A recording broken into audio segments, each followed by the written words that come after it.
when he was talking to the fans. Chris Canty on Unsportsmanlike on ESPN Radio suggested he did not think this was a good idea. He's not even a top 5 player at the position in his conference. So in what world does it make sense to pay him that kind of money? It feels like job justification and Chris Greer, the general manager for the Dolphins, trying to validate his pick of Tua in the 2020 NFL draft. How you gonna have championship expectations when you ain't got a winning record against winning teams? It's ridiculous. I struggle to see a world where this doesn't end up in regret for the Miami Dolphins. All right, it's a pretty strong take. We got a lot of takes, a lot of response here. Dan, what's yours? Chris, I couldn't disagree more. All right, so the comment of he's not even a top 5 guy at his position in the conference. Yeah, dude, because the number 1 guy is a guy that people are saying is historically great. The guy that people put second is a guy that went in toe-to-toe and beat Patrick Mahomes multiple times. Or the guy that's second is historically good in Josh Allen. The guy that's probably 4th is a 2-time MVP in Lamar Jackson, the fastest to ever do it. And the guy that 5th has the greatest rookie season in the history of the NFL. So the context of saying you're not even top 5 in your own conference, because the 5 guys that are absolutely absurd. And we're not even talking about Justin Herbert, who also had one of the greatest rookie seasons ever, or Aaron Rodgers, who's an all-time great. So Chris kind of saying that recklessly in many ways isn't put in the proper context. The second point is this, Chris. At the beginning of December last year, the Dolphins were the 1 seed with Tua as the starting quarterback. And they didn't fall because of Tua. They fell because they became the most injured team in the NFL. They lost 3 offensive linemen. Tyreek got banged up. Both of their pass rushers got out. So to sit there and say, I'm not going to pay you this money when you can't beat good teams, they were the 1 seed a month out, and then they got absolutely decimated by injuries. He may not be top 5 at his position in that conference, but very few people are getting mad that Jordan Love got paid. Jordan Love would not be top 5 at his position if he was in the AFC. We're going to get to him in a second. But, Jeff, that is a thought that you were having in this as well. Jeff Darlington, jump in here. Well, I just find it interesting. First of all, his first 2 years were coaching malpractice under Brian Flores. So take those away. The idea that Tua will not continue to get better after the 2 years that he has also feels a little bit presumptuous.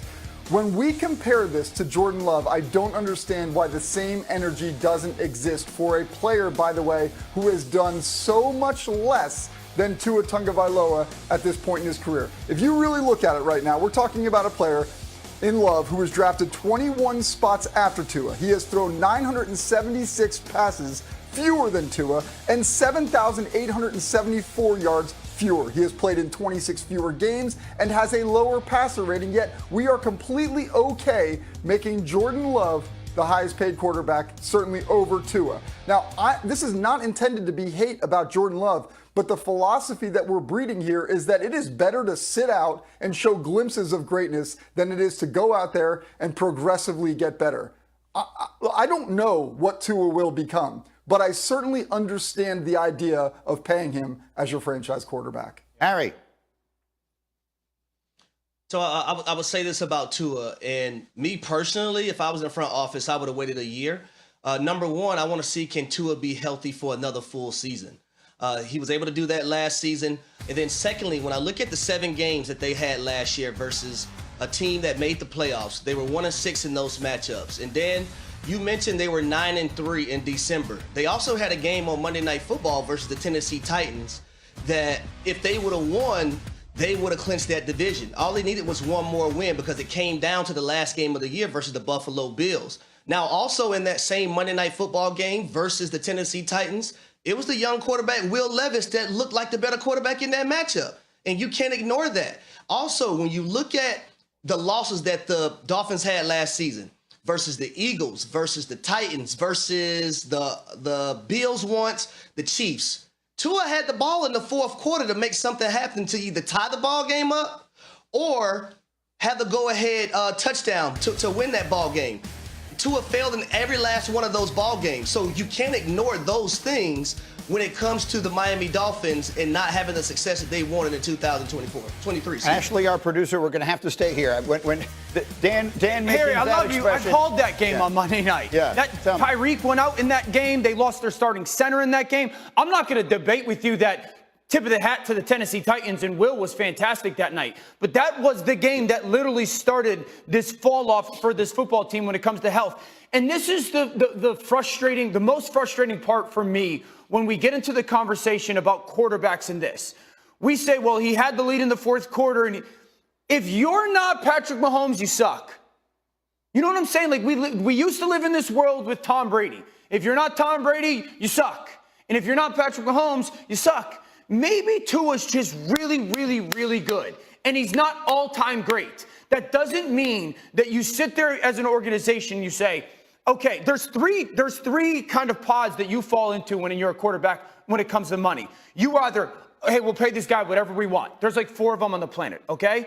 Or we're not going to pay this guy because he's not worth it at all. And then there's that middle ground. And you have to figure out as an organization, are we a little bit okay, maybe overpaying? Are we going to try to underpay? How hard do we want to play this when it comes into negotiation?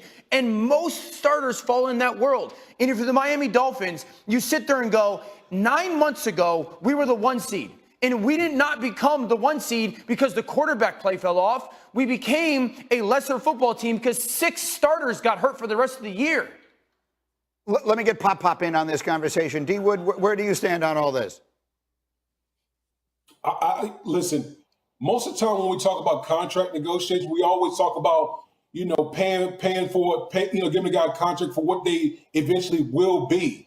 Okay, and just like Jeff talked about with Jordan Love is getting his contract based on his the second half of 2023 when he put up numbers that you could arguably say he was the best quarterback in the National Football League. Tua Tagovailoa still has everything in front of him. Okay, we acting like Tua Tagovailoa is a finished product, like he can't get better.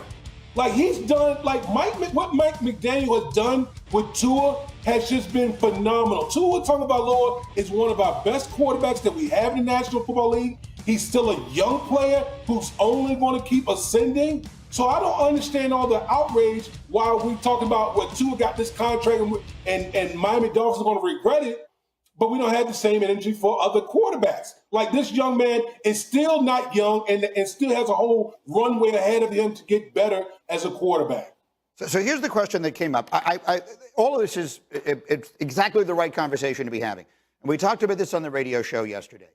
We now have reached a place where every team that has a quarterback that they are happy with has to now elevate them into this category, right? No one is sitting here saying they think Tua Tagovailoa is the best quarterback in the NFL, but he's next in line, so he's going to wind up getting paid like this. And the salary cap is going to continue to grow because the TV money is coming in, so it may not be quite as significant to their ability to team build. But the better question might be, are you better off paying a guy like that money, or taking a chance and signing Baker Mayfield, who you could have gotten for nothing last offseason? There was once upon a time you could have gotten Geno Smith for absolutely nothing, paying that guy $25 million a year less and trying to get similar, if not the same production out of them. Is it just an automatic reaction? We have a quarterback. We are happy with him, so we're just going to pay him the way the top guys get paid. Jeff, why are you disagreeing with the premise?